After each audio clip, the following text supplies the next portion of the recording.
jika kita memegang handphone di area pondok, kita bisa menemukan kedua orang tua kita jika mereka sedang merantau.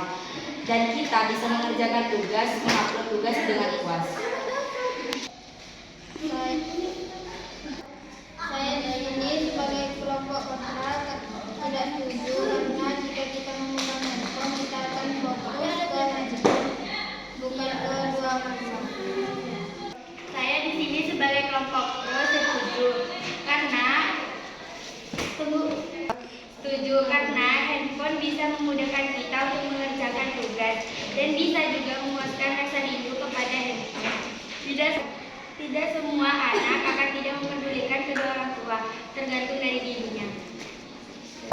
Saya di sini sebagai kelompok kontra tidak setuju karena bisa membuat anak rindu kepada handphone bukan rindu kedua orang tuanya. Saya sebagai kelompok pro, saya setuju karena tidak semua anak membuat kedua orang tua kecewa. Semua tergantung sifat dan watak anak. Saya sebagai kelompok pro menyanggah dari kelompok kontra. Tidak semua anak fokus kepada HP dan tidak semua anak juga tidak fokus kepada kedua orang tua karena watak anak tidak sama dan juga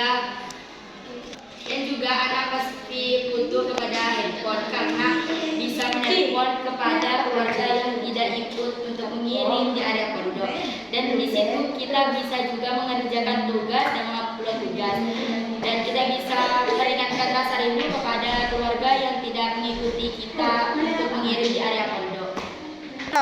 Saya sebagai kelompok kontra akan menyanggah dari kelompok pro.